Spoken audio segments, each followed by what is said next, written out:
الحمد لله نحمده ونستعينه ونستغفره ونؤمن به ونتوكل عليه ونعوذ بالله من شرور أنفسنا ومن سيئات أعمالنا من يهده الله فلا مضل له ومن يضلله فلا هادي له ونشهد أن لا إله إلا الله وحده لا شريك له ونشهد أن سيدنا وسندنا وأولانا ومولانا محمدا عبده ورسوله صلى الله عليه وعلى آله وأصحابه وأتباعه أما بعد فأعوذ بالله من الشيطان الرجيم بسم الله الرحمن الرحيم هل يستوي الذين يعلمون والذين لا يعلمون وقال سبحانه تبارك وتعالى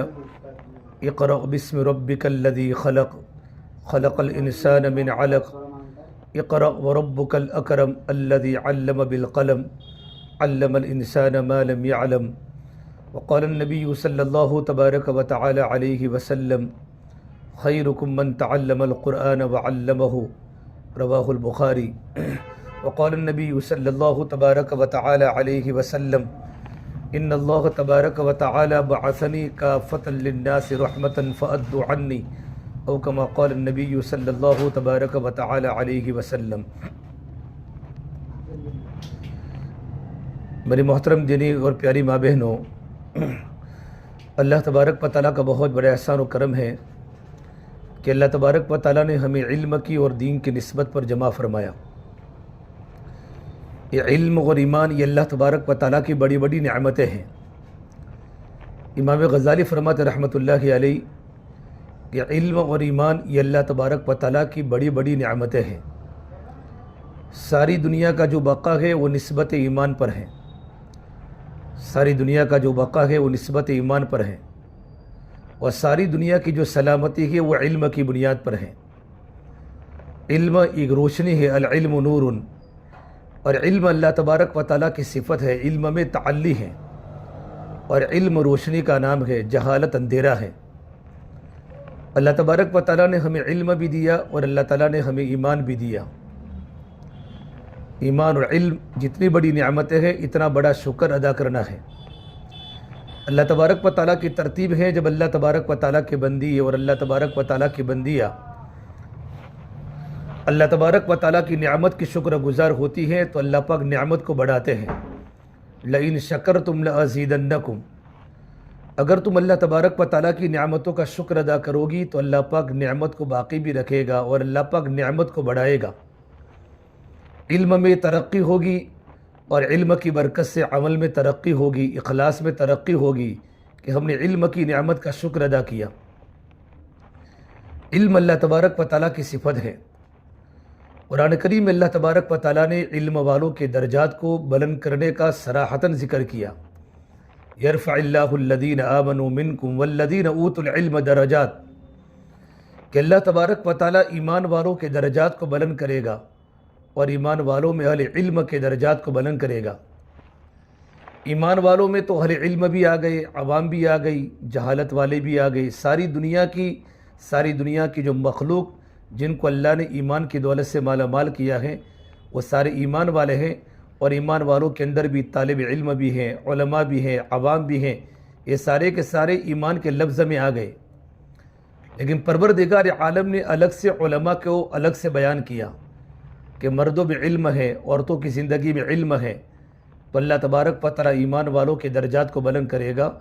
اور ایمان والیوں میں اللہ تبارک و تعالیٰ خصوصاً ان عورتوں کے درجات کو بلند کرے گا جن کی زندگی میں علم ہے،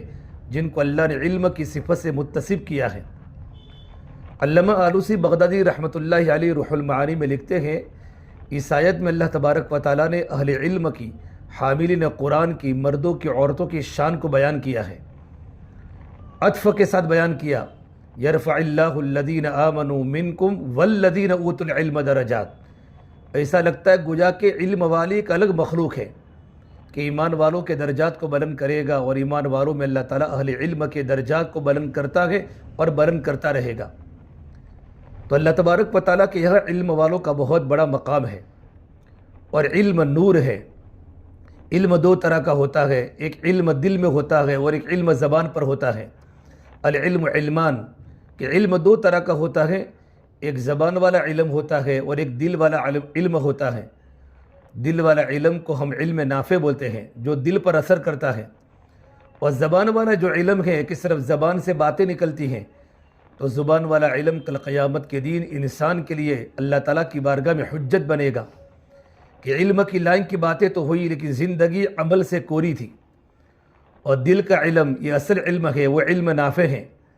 اللہ کے نبی صلی اللہ تبارک و تعالیٰ علیہ وسلم نے اللہ تبارک و تعالیٰ سے علم نافع کو مانگا، اللہم انی اسألوک علما نافعا، یہ اللہ تعالیٰ میں نفع دینے والے علم کا تجھ سے سوال کرتا ہوں، میری ذات کو بھی نفع ہو اور میرے ذریعے پوری امت کو بھی نفع ہو۔ علم ایک نور ہے جو انسان کے دلوں میں اترتا ہے۔ علماء نے لکھا ہے کہ علم صرف روایات کے بیان کرنے کا نام نہیں ہے، اور قیل قال کی بحث کرنے کا نام علم نہیں ہے، بلکہ علم وہ نور ہے جو اللہ تعالیٰ انسان کے دلوں پر اتارتا ہے، جس کا نام ہدایت ہے۔ جب علم دل میں اترتا ہے تو اس کا اثر بدن کے اعضاء میں ظاہر ہوتا ہے۔ بدن کے سارے اعضاء اللہ کے حکموں کے سامنے اور قرآن علوم کے سامنے سیلنڈر ہو جاتے ہیں۔ قرآن کریم میں جو آنکھیں کی آیتیں ہیں، جو کانوں کی آیتیں ہیں، جو زبان کی آیتیں ہیں، جو ہاتھوں کی آیتیں ہیں اور جو پیروں کی آیتیں ہیں، اور قرآن کریم نے اعضاء مستورہ کے بارے میں جو آیات نازل فرمائی، یہ تمام کے تمام بدن کے سارے اعضاء اللہ کے حکموں کے تابع ہو جاتے ہیں جب علم دل میں اترتا ہے۔ علم دل میں اترتا ہے، علم زبان والی چیز نہیں ہے۔ ایک صحابی اللہ کے نبی صلی اللہ تبارک و تعالیٰ علیہ وسلم نے جب کلام پاک کی آیت صحابہ کے سامنے پڑھی، فَمَن يُرِدِ اللَّهُ أَن يَهْدِيَهُ يَشْرَحْ صَدْرَهُ لِلْإِسْلَامِ، کہ پروردگار عالم جب کسی کو علم دینے کا اور ہدایت دینے کا ارادہ فرماتے ہیں تو اللہ اس کے سینے کو اسلام کے لیے کھول دیتا ہے۔ تو صحابہ نے پوچھا اللہ کے نبی صلی اللہ تبارک و تعالیٰ علیہ وسلم، جب ہدایت کا نور، جب ایمان کا نور، جب علم کا نور جب دل میں داخل ہو جاتا ہے تو اس کی علامت کیا ہے؟ سب سے پہلی بات بتائی، جب علم دل میں پیدا ہو جاتا ہے تو دل کی کیفیت بدل جاتی ہے۔ دل کی کیفیت میں اللہ کی محبت آتی ہے، اللہ کا تعلق آتا ہے۔ اور 3 علامتیں بتائی کہ علم جب دل پر اثر کرتا ہے تو 3 باتیں انسان کی زندگی میں ظاہر ہوتی ہیں۔ سب سے پہلی بات بتائی التجاف عن دار الغرور، کہ مرد ہو یا عورت ہو کہ علم دل میں داخل ہو چکا ہے، علم کا نور جب دل میں داخل ہو جاتا ہے تو سب سے پہلی علامت یہ ظاہر ہوتی ہے بدن کے اعضاء سے کہ دنیا سے بے رغبتی پیدا ہو جاتی ہے۔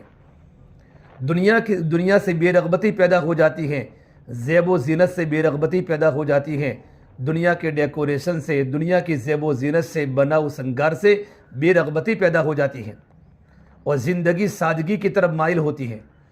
اللہ کے نبی صلی اللہ تبارک و تعالیٰ علیہ وسلم نے مدینے کے وہ عالم جن کو فقہ کا علم تھا، حضرت معاذ بن جبل رضی اللہ تعالیٰ عنہ، میرے نبی نے ان کے بارے میں فرمایا اعلمہم بالحلال والحرام معاذ بن جبل، میری امت پہ سب سے زیادہ حلال و حرام کو جاننے والے معاذ بن جبل ہیں، اور کل قیامت کے دن علماء کرام کا اور عالمات کا جھنڈا معاذ بن جبل کے ہاتھ میں ہوگا۔ اتنے بڑے صحابی جب ان کو سفر کے لیے بھیجا، یمن کی طرف بھیجا گئے اور بہت ساری باتیں ہدایات میں فرمائی۔ آپ صلی اللہ تبارک و تعالیٰ علیہ وسلم نے ان کو اونٹنی پر بٹھایا ہے، وہو علی راحلتہ، وہ اللہ کے نبی صلی اللہ تبارک و تعالیٰ علیہ وسلم اونٹنی کی نکیل پکڑ کے چل لگے گئے اور ان کو یمن کی طرف علم کی محنت کے لیے بھیجا، علم کی اشاعت کے لیے، علم کی تبلیغ کے لیے۔ اور آپ صلی اللہ تبارک و تعالیٰ علیہ وسلم نے معاذ بن جبل کو بہت ساری باتیں بتائی کہ معاذ اب یمن جا رہے ہو، جب بھی کوئی وہاں مسئلہ پیدا ہو جاوے تو قرآن کریم میں نظر کرنا، کیونکہ عالم تھے، مفتی تھے، علم پر ان کی نظر تھی، اور قرآن کریم کے ذریعے مسائل کا حل کرنا، ان کے مسئلوں کو سلجھانا۔ اگر تمہیں یہ بات قرآن کریم میں نہ ملے تو احادیث کے ذخیرے پر تمہاری نظر ہو، اور احادیث کے اندر یہ بات نہ ملے تو پھر اجماع اور قیاس کی بات فرمائی۔ اور آپ صلی اللہ تبارک و تعالیٰ علیہ وسلم نے بڑی بڑی ان کے سامنے باتیں فرمائی، معاذ جا رہے ہو، دین کو، علم کو آسان کر کے پیش کرنا، یسرا ولا، چونکہ 2 صحابی تھے، ایک معاذ بن جبل کو بھی بھیجا تھا اور آپ نے ابو موسیٰ اشعری کو بھی بھیجا تھا، تو آپ نے ان دونوں کو ساتھ میں فرمایا یسرا ولا تعسرا، بشرا ولا تنفرا، علم کو آسان بنا کر پیش کرنا امت کے سامنے، طالبین کے سامنے، علم کو آسان بنا کر، دین کی بات کو آسان کر کے جتنی پیش کی جائے گی لوگ دین کی بات کو قبول کریں گے۔ فرمایا الدین یسر، دین تو آسان ہے، کہ دین کی باتوں کو مشکل بنا کر پیش مت کرنا۔ اور یہ بات فرمائی کہ دیکھو بشارت سنانا، نفرت مت دلانا، ترغیب کا علم دینا، ترغیب کے بعد امت کو مسائل کی ضرورت پڑتی ہے، فضائل والے علم کے ذریعے بشارتیں سنانا، جب امت فضائل پر آوے تو پھر امت کو مسائل بتانا۔ پہلے ترغیب کے علم کی ضرورت پڑتی ہے، فضائل کے علم کی ضرورت پڑتی ہے، فضائل کے علم کے بعد ضرورت پڑتی ہے مسائل کی، کہ علم کی صحت کے لیے اور عمل کی صحت کے لیے ضرورت فقہ کی اور مسائل کی، کہ ان کو بشارت سنانا، ان کو نفرت مت دلانا۔ پھر جو خاص بات فرمائی دوران سفر میں، یا معاذ ایاک والتنعم فإن عباد اللہ لیسوا بالمتنعمین، یہ معاذ اپنے آپ کو عیش پرستی سے بچانا، اللہ کے نیک بندے اور اللہ کی نیک بندیاں عیش پرستی کو پسند نہیں کرتی۔ سادگی کی تعلیم دی ہے کہ علم حاصل کرنے والوں کی زندگیاں سادہ ہوتی ہے۔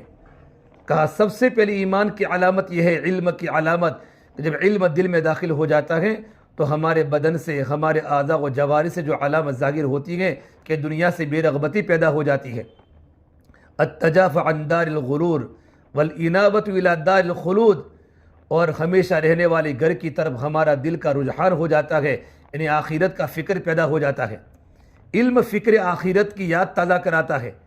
جب علم کا نور جب دل میں پیدا ہو جاتا ہے تو دل میں آخرت کا فکر پیدا ہو جاتا ہے کہ مجھے مرنا ہے اور مجھے اپنی ذمہ داری کا اللہ کے سامنے جواب دینا ہے، علم پر عمل بھی کرنا ہے، علم کی تبلیغ بھی کرنا ہے، علم میں اخلاص بھی پیدا کرنا ہے، اور علم کی ذمہ داری کے بارے میں آخرت میں میرے بارے میں سوال ہوگا۔ فَلَنَسْأَلَنَّ الَّذِينَ أُرْسِلَ إِلَيْهِمْ وَلَنَسْأَلَنَّ الْمُرْسَلِينَ، جس طریقے پر اللہ تبارک و تعالیٰ پیغمبروں سے ان کی ذمہ داری کے بارے میں پوچھے گا کہ ہم نے تو تم کو جو علوم عطا فرمائے تھے، قرآن کریم کی جو وحی ہم نے بھیجی تھی، توریت کی وحی، زبور کی وحی، اور جتنے علوم ہم نے تم پر نازل کیے تھے، تم نے علوم کی تبلیغ کیسے کی؟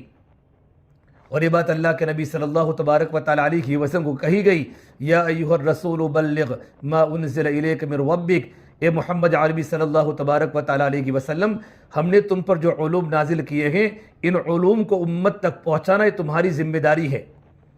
قرآن کریم نے بلغ کہا ہے، ابلغ نہیں کہا۔ ابلغ بولتے ہیں بات کو ایک بار پہنچانا، اور بلغ بولتے ہیں اسے کلمے کی دعوت میں کلمے کو بار بار پہنچانا، علم کی بات کو اتنی مرتبہ دہرانا کہ سامنے والا علم کی بات کو قبول کر لے، عورت بھی قبول کر لے، مرد بھی قبول کر لے۔ نبی جی تو ہم نے تم پر جتنے بھی علوم نازل کیے ہیں، ان علوم کی امت کے سامنے تبلیغ کرے۔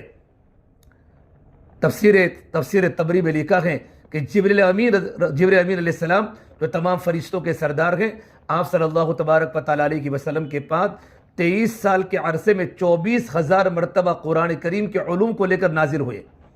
اور قرآن کریم کی وحی کو لے کر نازل ہوئے۔ اور وحی کا بوجھ کتنا ہوتا ہے، وحی کا بوجھ کتنا ہوتا ہے۔ آپ صلی اللہ تبارک و تعالیٰ علیہ وسلم، زید بن ثابت فرماتے جو کاتب وحی تھے، کہ آپ صلی اللہ تبارک و تعالیٰ علیہ وسلم کی ران مبارک میری ران پر تھی، اور آپ پر قرآن کریم کا علم اترنا شروع ہوا، قرآن کریم کی وحی اترنی شروع ہوئی، اتنا سخت بوجھ لگا، قریب تھا کہ میری ران پھٹ جاتی۔ علم کے اندر بوجھ ہوتا ہے، علم مجاہدے سے ملتا ہے۔ اس لیے آپ صلی اللہ تبارک و تعالیٰ علیہ وسلم قرآن کریم کی جو سب سے پہلی وحی ہے، اقرأ بسم ربک الذی خلق، جو غار حرا میں یہ قرآن کریم کی آیت نازل ہوئی ہے، جبرائیل امین اللہ کے نبی صلی اللہ تبارک و تعالیٰ علیہ وسلم کو اپنے سینے سے دبایا ہے اور اپنے سینے سے لگایا ہے۔ یہ مجاہدہ ہے کہ بغیر مجاہدے کے علم حاصل نہیں ہوتا۔ تو سب سے پہلی بات بتائی کہ دنیا سے بے رغبتی پیدا ہو جائے اور فکر آخرت پیدا ہو جائے۔ اور نمبر 3 علم کی علامتیں ہیں، جب علم دل میں داخل ہو جاتا ہے تو علم کی تیسری علامت یہ ہے کہ موت سے پہلے موت کی تیاری کا استحضار پیدا ہو جاتا ہے، اور موت کی تیاری کرنا شروع ہو جاتی ہے کہ مجھے مرنا ہے، مجھے قبر میں جانا ہے۔ تو کل قیامت کے دن علم کے بارے میں سوال ہوگا، علم کی ذمہ داری کے بارے میں۔ جب میرے نبی کو یوں کہا، یا ایھا الرسول بلغ ما انزل الیک من ربک وان لم تفعل فما بلغت رسالتہ، اے محمد عربی صلی اللہ علیہ وسلم، اگر تم نے ہمارے علوم کی تبلیغ نہ کی اور ہمارے علوم کو امت تک صحیح طریقے پر نہیں پہنچایا تو تم نے نبوت کا حق ادا نہیں کیا۔ علماء نے لکھا ہے سب سے بڑی چیز اور سب سے بڑی نعمت جو اللہ تبارک و تعالیٰ کی طرف سے امت کو ملی ہے، نبیوں کو ملی ہے، وہ قرآن کریم کی وحی ہے، اور وحی کے بعد علم اور فقہ ہے۔ یہ بہت بڑی اللہ تبارک و تعالیٰ کی نعمت ہے۔ اس لیے قرآن کریم کا علم تو ہم نے حاصل کیا ہے ماشاءاللہ، مستقل مدارس کی زندگی میں 8 سالہ 9 سالہ 5 سالہ کروس کر کے ہم نے ہمارے سیروں میں علم کو حاصل کیا گیا۔ بس پروردگار عالم ہمارے علم کو علم نافع بنا دے، دل والا علم بنا دے کہ اس سے ہمارا دل اثر کرے۔ اور علماء نے لکھا ہے کہ جب دل میں علم پیدا ہو جاتا ہے تو 3 باتیں ظاہر ہوتی ہیں۔ علم کا نور جب دل میں داخل ہو جاتا ہے نا تو 3 باتیں پیدا ہو جاتی ہیں کہ دل کے اندر خوشی ہوتی ہے اللہ کی دین کی بات کو سننے کے بعد، اور نیکی کرنے کے بعد، اللہ کے حکم کو پورا کرنے کے بعد، اور اللہ کے نبی صلی اللہ تبارک و تعالیٰ علیہ وسلم کی سنتوں پر عمل کرنے کے بعد دل کو خوشی ملتی ہے، اور یہ تو ایمان کی علامت ہے۔ ایک صحابی نے پوچھا یا رسول اللہ ایمان کی علامت کیا ہے؟ تو میرے نبی نے فرمایا اذا سرت کا حسنتک و اذا ساءت کا سیئتک فانت مومن، جب تجھے نیکی کر کے خوشی ہو اور گناہ کر کے رنج ہو، سمجھ تو مومن بن گئی۔ ایمان کی علامت بتائی کہ نیکی کر کے خوشی ہو، ہمارے دل میں خوشی پیدا ہو۔ دل میں خوشی کا پیدا ہونا، یہ جب ایمان کا نور جب دل میں داخل ہو جاتا ہے اور جب علم کی حقیقت جب دلوں میں پیوست ہو جاتی ہے تو سب سے پہلی یہ علامت ظاہر ہوتی ہے کہ دل کو خوشی ملتی ہے۔ نمبر 2، علم کے برکت سے اللہ چہرے پر نورانیت پیدا کرتا ہے، اللہ چہرے کو نورانی بناتا ہے، دل میں خوشی پیدا کرتا ہے۔ اور نمبر 3، جب اللہ تبارک و تعالیٰ جب علم کی دولت دیتا ہے اور ایمان کی دولت دیتا ہے تو اللہ ان کے کاموں کو آسان کرتے ہیں۔ سالوں کے کام اللہ تعالیٰ مہینوں میں کرتا ہے، مہینوں کے کام اللہ پاک دنوں میں کرتا ہے، اور دنوں کے کام اللہ گھنٹوں میں کرتا ہے، اور گھنٹوں کے دنوں میں، اور دنوں کے گھنٹوں میں، اور گھنٹوں کے منٹوں میں، اور منٹوں کے کام سلوٹوں میں اللہ تبارک و تعالیٰ کر لیتا ہے کہ کاموں کے پورا کرنے میں اللہ تبارک و تعالیٰ کی مدد اتر جاتی ہے۔ اور صرف زبان کا جو علم ہوتا ہے، زبان کا علم، کہ اگر جب دل میں علم نہیں اترتا تو 3 باتیں ظاہر ہوتی ہیں کہ گناہ کرنے میں کوئی جھجک نہیں ہوتی، کہ صرف زبان کا علم ہے کہ گناہ کرنے میں کوئی جھجک نہیں ہوتی، کہ علم کے حاصل ہونے کے باوجود بھی اور مدرسے میں رہ کر علم کے حاصل کرنے کے اندر زندگی گزارنے کے باوجود بھی ہماری زندگی گناہوں میں پیدا ہو جاتی ہے، کہ گناہ کرنے میں کوئی جھجک نہیں۔ نماز قضا ہو رہی ہے، ہماری آنکھوں کا دیکھنا صحیح نہیں ہے، زبان کا بولنا صحیح نہیں ہے، کانوں کا سننا صحیح نہیں ہے، ہمارا پورا وجود اللہ کے نافرمانی میں استعمال ہو رہا ہے۔ جس طریقے پر ایک عام انسان گناہ کرنے میں کوئی جھجک محسوس نہیں کرتا، ایک عام عورت گناہ کرنے میں کوئی جھجک محسوس نہیں کرتی، بنداز گناہ کر لیتی ہے، اللہ کی نافرمانی کر لیتی ہے، اس طریقے پر ہم سے بھی گناہ صادر ہو جاتے ہیں کہ ہمارا علم دلوں میں نہیں اترا۔ اور اللہ کے نبی صلی اللہ تبارک و تعالیٰ علیہ وسلم نے اپنی محنت کا میدان اس صحابہ کرام کا دل بنایا ہے۔ جب دل بدل جاتے ہیں تو زندگیاں بدل جاتی ہیں، کہ دلوں میں ایمان کو اتارا۔ آپ اللہ کے نبی صلی اللہ تبارک و تعالیٰ علیہ وسلم نے صحابہ کے دل سے دنیا کی محبت کو نکالا اور دنیا کی فکروں کو نکالا، اور صحابہ کے دلوں میں ایمان کو بھرا اور علم کو بھرا، دنیا سے بے رغبتی کو بھرا، توکل کو بھرا، اللہ کے یقین کو بھرا، کہ پورے صحابہ کا یہ مقولہ ہے انما ہممنا الآخرہ لیست ہممنا الدنیا، کہ ہمارے عزائم آخرت ہیں، ہماری فکر آخرت ہیں، ہمارے عزائم دنیا نہیں ہے، ہماری فکر آخرت کی ہے، کہ گناہ کرنے میں کوئی جھجک محسوس نہیں ہوتی۔ نمبر 2، نیکی کرنا بوجھ پڑتا ہے،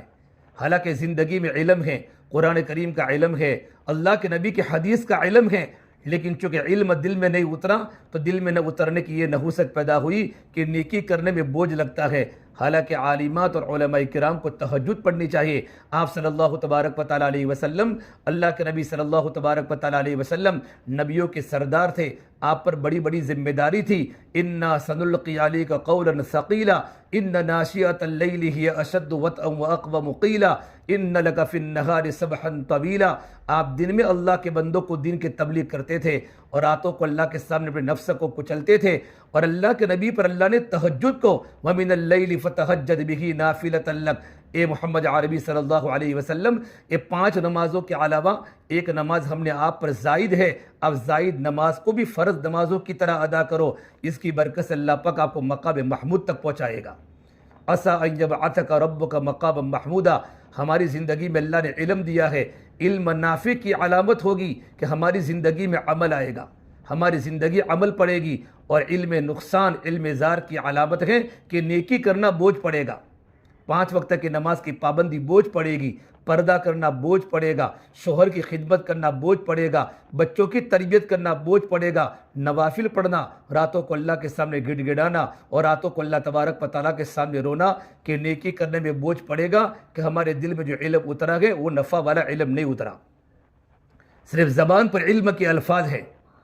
تو نیکی کرنا بوجھ پڑے گا۔ نمبر 2، گناہ کرنے میں کوئی جھجک محسوس نہیں ہوگی، اور تیسری علامت ظاہر ہوگی، یہ ظاہر ہوگی کہ کوئی نصیحت کرے گا تو نصیحت بھی خراب لگے گی۔ جس طرح ایک گنہگار انسان کے سامنے کوئی نصیحت کی جاتی ہے تو اس کو نصیحت خراب لگتی ہے کہ اس کا دل اندھیرے میں آ چکا ہے، اس کا دل ویران ہو چکا ہے۔ میری بہنوں، میں بھی ایک عالم دین ہوں اور آپ بھی عالمات ہیں، ماشاءاللہ سارے عالمات جمع ہوئی گئے، اور قرآن نے یقین والے کو عالم کہا ہے۔ اور علم کا سب سے بڑا تقاضا کون سا ہے؟ علم کا سب سے بڑا تقاضا خشیت ہے۔ انما یخشی اللہ من عبادہ العلماء، کہ سب سے زیادہ اللہ سے ڈرنے والے اور اللہ سے ڈرنے والیاں کون ہوتی ہے؟ علماء اور عالمات ہوتی ہیں، کہ ہمارے دل میں اللہ کا ڈر پیدا ہو جائے۔ اللہ کے نبی صلی اللہ تبارک و تعالیٰ علیہ وسلم نے کیا صحابہ کرام پر علوم نازل کیے اور علوم کی تبلیغ کی کہ صحابہ کرام کا پورا مجمع اور صحابیات کا پورا مجمع فکر آخرت سے معمور تھا۔ صفیہ بنت شیبہ فرماتی ہیں، ہم ایک مرتبہ حضرت عائشہ کے پاس بیٹھی ہوئی تھی، اللہ کے نبی صلی اللہ تبارک و تعالیٰ علیہ وسلم کی پیاری بھی حضرت عائشہ ہیں، ان کے پاس بیٹھی قریش کی عورتوں کا تذکرہ کر رہی تھی اور قریش کی عورتوں کے فضائل بیان کر رہی تھی۔ قریش کی عورتوں کے کیا فضائل ہے؟ حضرت عائشہ نے فرمایا کہ قریش کی عورتوں کے فضائل اپنی جگہ پر ہے، لیکن سب سے زیادہ اللہ سے ڈرنے والی اور اللہ کی باتوں کی تصدیق کرنے والی یہ مدینہ منورہ کی انصاری عورتیں ہیں۔ جب ایک قرآن پاک کی آیت نازل ہوئی وَلْيَضْرِبْنَ بِخُمُرِهِنَّ عَلَىٰ جُيُوبِهِنَّ کہ تمام کی تمام مومن عورتیں اپنے گریبان پر اپنے دوپٹے ڈالا کرے، یہ آیت جب نازل ہوئی، جب صحابہ کرام نے اپنے گھروں میں جا کر اپنی بیوی کو بتایا، اپنی ماں کو بتایا، اپنی بہن کو بتایا، جب فجر کی نماز میں جب صحابیات جب اللہ کے نبی صلی اللہ تبارک و تعالیٰ علیہ وسلم کی مسجد نبی میں نماز پڑھنے کے لیے آئی تو تمام کے چہروں پر پردہ تھا، ایسا لگتا گویا سارے کے سارے کالے کوے جمع ہو گئے ہو، ساری برقعے کے ساتھ، ساری پردے کے ساتھ، یعنی اللہ کے حکم کی تصدیق کرنا اور اللہ کی باتوں کو ماننا یہ ان کی زندگی کا مقصد بن چکا تھا، یہ ان کے دل کے اندر وہ علم نازل تھا اور وہ ایمان تھا کہ فوراً اللہ کے حکموں کے سامنے سر تسلیم خم ہو گئی۔ حضرت عائشہ نے انصار کی عورتوں کے بارے میں یہ باتیں فرمائی۔ اسے میری بہنوں، اللہ نے ہمیں علم دیا ہے تو علم کی ذمہ داریاں ہیں۔ هل يستوي الذين يعلمون والذين لا يعلمون، کیا جاننے والی نہ جاننے والی دونوں برابر ہو سکتی ہیں؟ بالکل برابر نہیں ہو سکتی۔ اس آیت میں اللہ تبارک و تعالیٰ نے یا تو جو نفی کی ہے یہ مرتبے کے لحاظ سے کی ہیں، یا تو جو نفی کی ہے وہ تو ذمہ داری کے اعتبار سے کی ہیں کہ جس طریقے پر جاننے والی نہ جاننے والی دونوں برابر نہیں ہو سکتی۔ اور اللہ اس آیت میں فرماتے ہیں کہ جو ذمہ داریاں عالمات کی ہیں وہ ذمہ داریاں غیر عالمات کی نہیں ہیں، اور جو ذمہ داریاں علماء کی ہیں وہ ذمہ داری عوام کی نہیں ہے۔ علماء کی ذمہ داری میں فرق ہے اور عالمات کی ذمہ داری میں فرق ہے،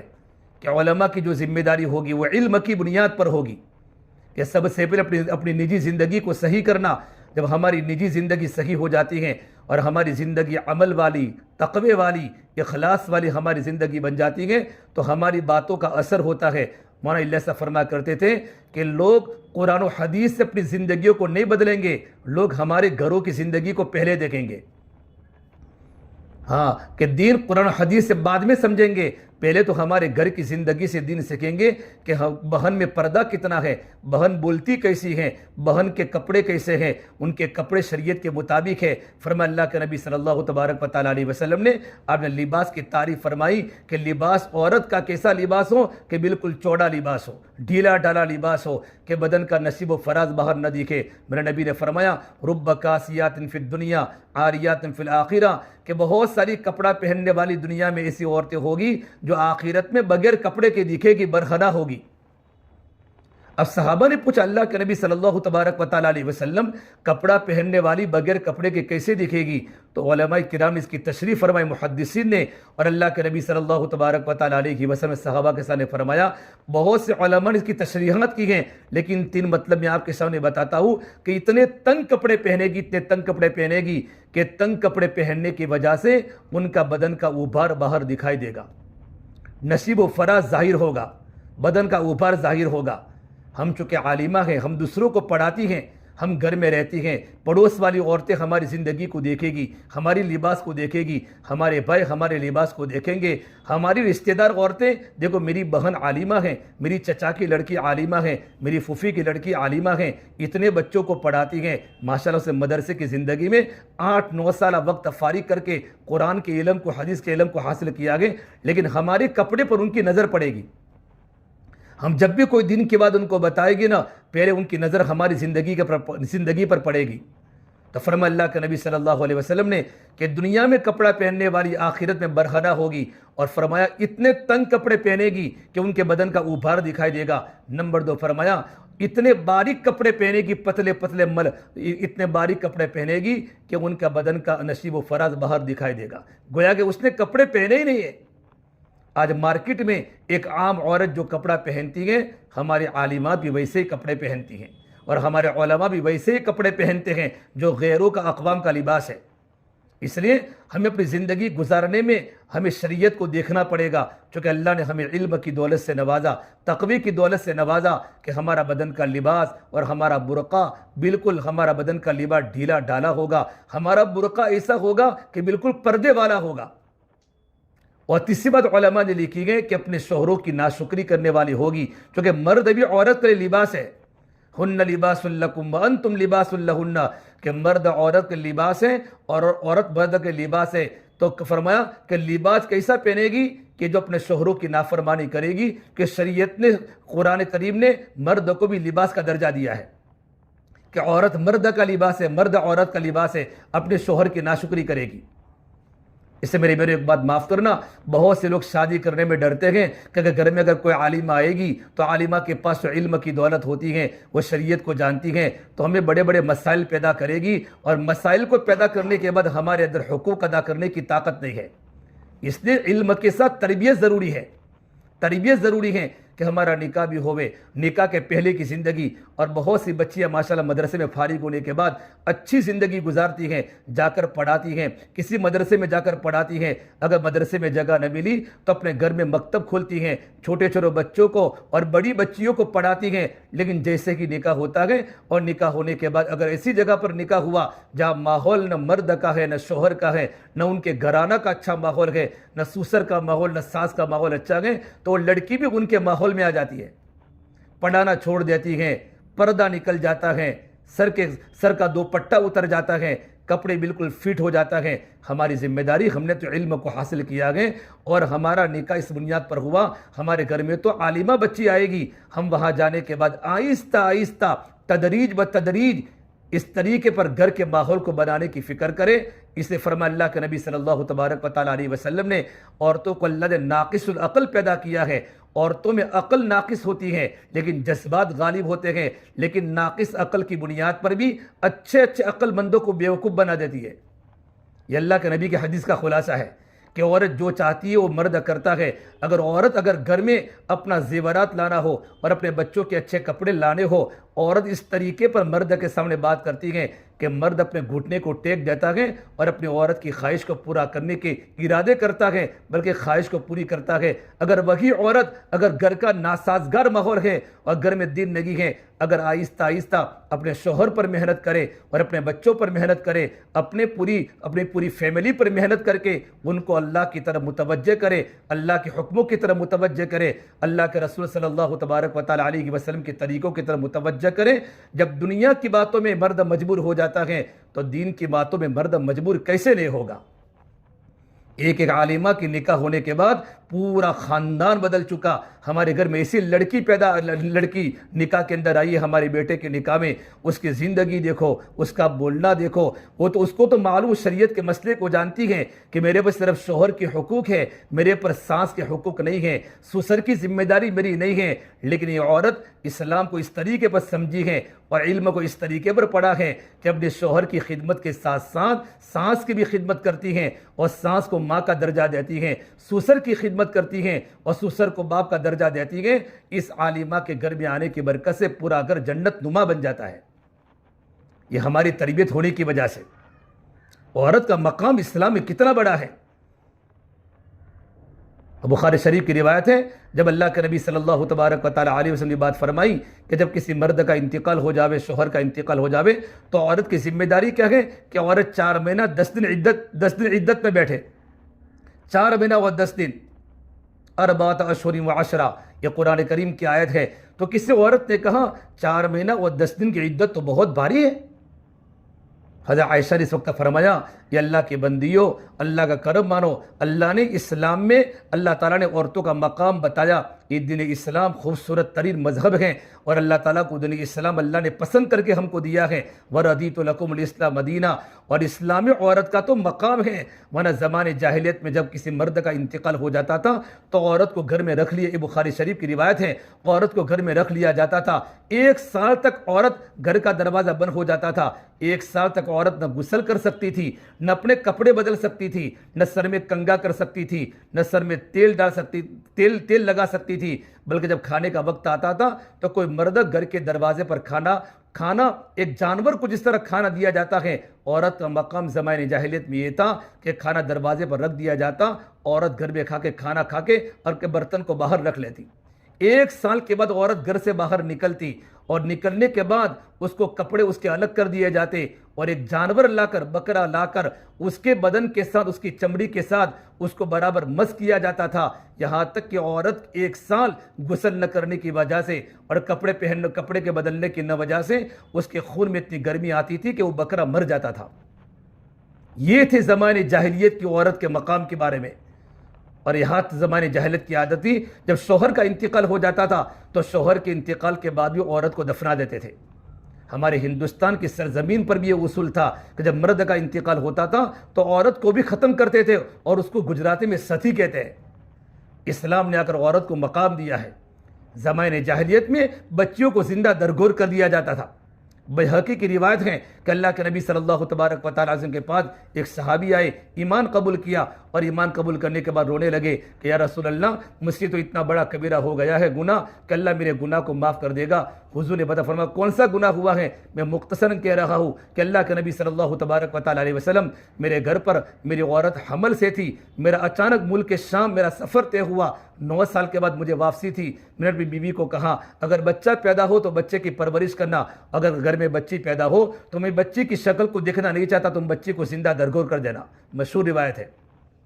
میں 9 سال کے بعد آیا، میرے گھر میں بچی پیدا ہوئی، اور بڑی خوبصورت بچی۔ جب میں گھر پر آیا تو بچے نے دروازے پر آ کر میرا استقبال کیا، جب مجھے ٹھنڈا پانی پیش کیا، میں اس بچی کی زبان اور بچی کے چہرے کو دیکھ کر بڑا متاثر ہوا۔ یہ کون سے محلے کی لڑکی، کتنا خوش نصیب اس کے ماں باپ ہوں گے، ان کے گھر میں چاند جیسی بیٹی ہے، بچی کا کتنے اچھے اخلاق ہے، بچی کا بولنا کیسا ہے، بچی کا چلنا کیسا ہے۔ میں نے اپنی بیگم سے پوچھا، بتاؤ ایک محلے کی کس کی بیٹی ہے؟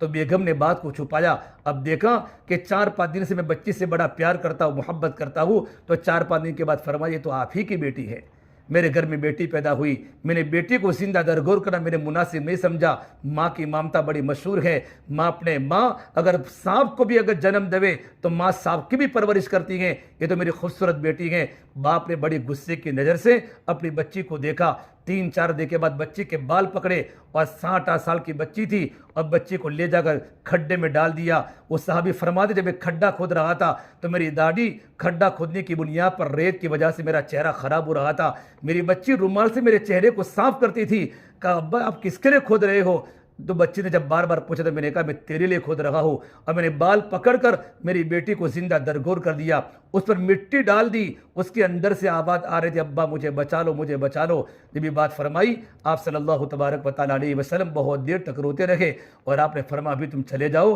ابھی میں تمہاری بات کا کوئی جواب دے نہیں سکتا۔ پھر تھوڑی دیر کے بعد وہ صحابی آئے تو آپ نے فرمایا، یہ تم نے سارا کا سارا زمانے جاہلیت میں کیا ہے، اور اسلام تو وہ مذہب ہے، الاسلام یہدم ما کان قبلہ، اسلام پچھلی سارے گناہوں کو معاف کر لیتا ہے۔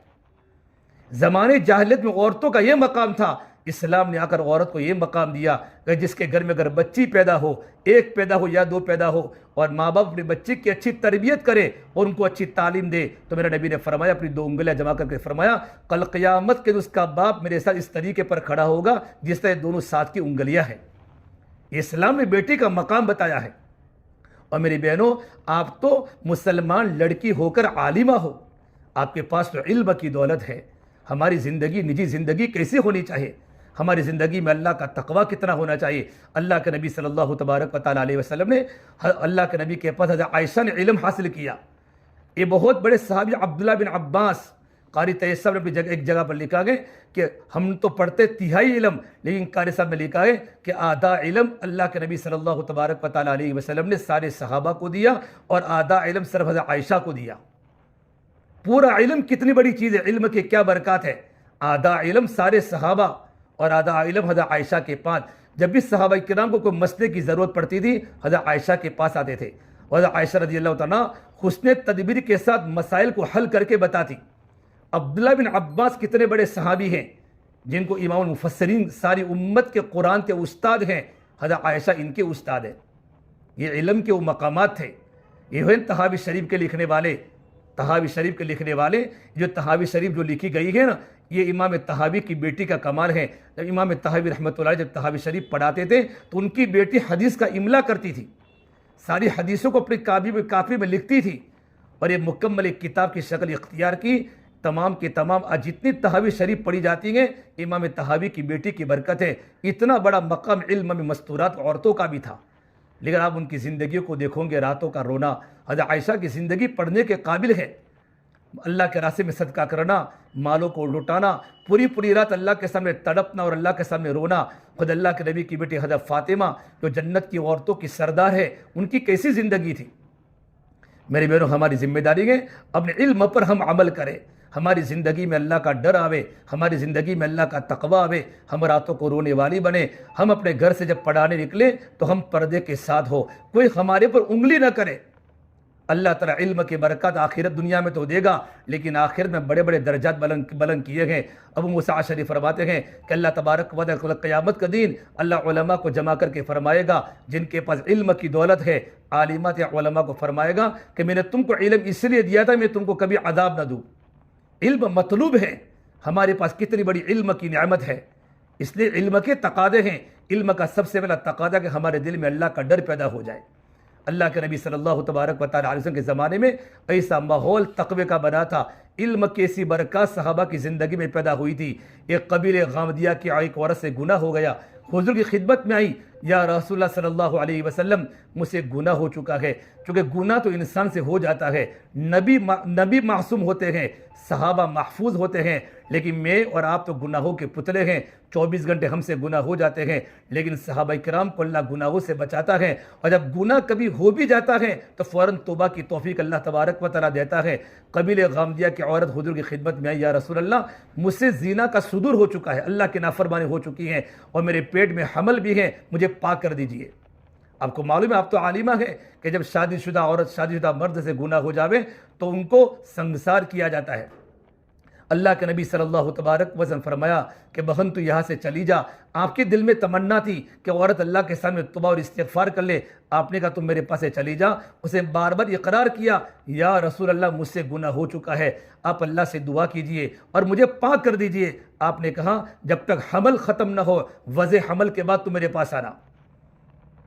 جب وضع حمل ہوا تو بچے کو لے کر کپڑے میں لپیٹ کر حضور کی خدمت میں آئی۔ کتنا تقوی ہے، کتنا اللہ کا ڈر ہے۔ 9 مہینے اس نے گزارے، اور 9 مہینے کے اندر اس بات کبھی اس کا ذہن نہیں بدلا کہ چلو میں اب اس کو مسئلہ معلوم ہے کہ مجھے سنسار کر دیا جائے گا، مجھے پتھروں سے مارا جائے گا، میری جان چلی جائے گی، میرے بچے کا کیا ہوگا، لیکن دل میں اللہ کا ڈر تھا کہ علم کا تقاضا خشیت ہے، علم کا تقاضا کیا ہے، اللہ کا خوف ہے، اللہ کا ڈر پیدا ہوا، ایمان کا تقاضا دل میں پیدا ہوا۔ 9 مہینے کے بعد بچے کو کپڑے میں لپٹا کر لے کر آئی، یا رسول اللہ یہ میرا بچہ ہے، میرے جنا ہے، اب مجھے پاک کر دیجئے، سنسار کر دیجئے۔ آپ نے فرمایا نہیں، جب تک تمہارا مکمل دودھ پلاؤ، اور جب دودھ کی مدت پوری ہو جائے اس کے بعد میرے پاس لے کر آنا۔ حولین کاملین یہ دودھ کی مدت ہوتی ہے، 2 سال تک اس کے ارادے میں کبھی نہیں آئی، اپنے ارادے کو نہیں بدلا۔ دل میں اللہ کا ڈر ہے، دل میں اللہ کا تقوی ہے، مجھے اللہ کے سامنے کھڑا ہونا ہے۔ مدینہ کی عورت ہے، 2 سال کے بعد جب دودھ کی مکمل مدت پوری ہونے کے بعد جب بچے کے ہاتھ میں روٹی کا ٹکڑا تھا، اللہ کا نبی خدمت میں آئی کہ یا رسول اللہ مجھے پاک کر دیجئے۔ اللہ کے نبی صلی اللہ تبارک و تعالیٰ علیہ وسلم اس عورت کی استقامت کو دیکھ کر، اس کے دل میں اللہ کا ڈر دیکھ کر اللہ کے نبی کی آنکھوں میں آنسو آئے۔ آپ نے فرمایا، صحابہ کو فرمایا کھڈا کھودو۔ عورت کو کھڈے کے بیچ جمع کیا ہے اور صحابہ نے پتھر مار کر عورت کو سنسار کیا ہے۔ عورت کی جان چلی گئی ہے۔ جب عورت کے خون کا قطرہ خالد بن ولید کے کپڑے پر لگا تو خالد بن ولید نے کچھ نازیبہ کلمات کہے۔ آپ کو معلوم پڑا، آپ نے فرمایا خالد تم نے ایسی بات کہی ہے، اس عورت نے ایسی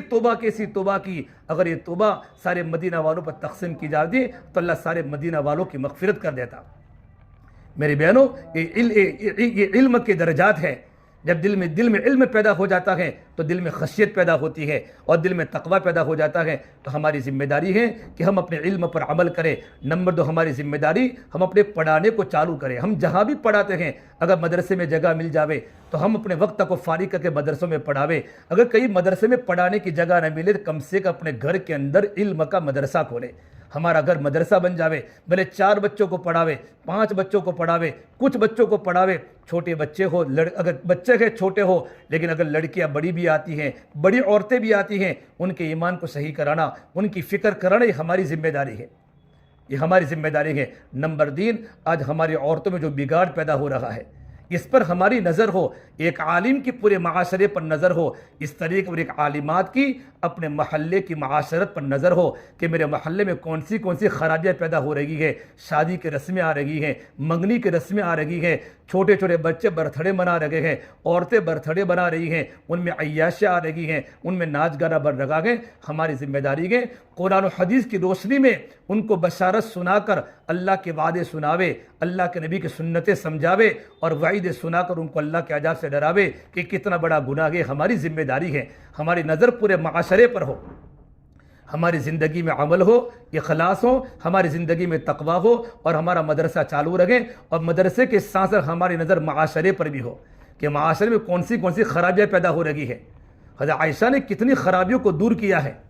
یہ ہماری ذمہ داری، اور دنیا کی بڑی بڑی عورتوں نے کتنے معاشرے کی خرابیوں کو دور کیا ہے۔ ایک عورت جب دیندار بن جاتی ہے، پورا محلہ دیندار بن جاتا ہے۔ اسے علماء نے لکھا ہے، مرد پڑھا تو فرد پڑھا، عورت پڑھی تو خاندان پڑھا، کہ عورت کے پڑھنے کی برکت سے خاندان سدھر جاتے ہیں۔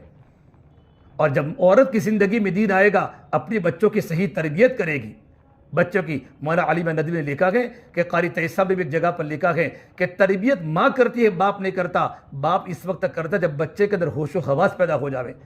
سب سے پہلا مدرسہ ماں کا گود ہوتا ہے۔ بچپن سے بچہ ماں کی زندگی کو سیکھتا ہے کہ ماں کیسے رہتی ہے، ماں کیا بولتی ہے۔ ماں کی زندگی میں اگر تقوی ہوتا ہے اور ماں کی زندگی میں اللہ کا ڈر ہوتا ہے، 5 وقتوں کی نماز کی پابند ماں ہوتی ہے، وہی ماں جب اپنے بچے کو دودھ پلاتی ہے تو خالی ماں اپنے بچے کو دودھ نہیں پلاتی، بلکہ دودھ پلانے کے ساتھ ساتھ ماں کے تقوی کا اثر بچے کے دل میں منتقل ہوتا ہے۔ اور خدا نہ کرے اگر ماں کی زندگی میں تقوی نہیں ہے اور ماں کی زندگی میں اللہ کا ڈر نہیں ہے اور ماں واٹس ایپ کی عادی ہے، فیس بک کی عادی ہے، سیریلیں دیکھنے کی عادی ہے، وہی ماں جب اپنے بچے کو دودھ پلاتی ہے تو غیر محسوس طریقے سے ماں کی زندگی کا غلط اثر بچے کے دل میں منتقل ہوتا ہے۔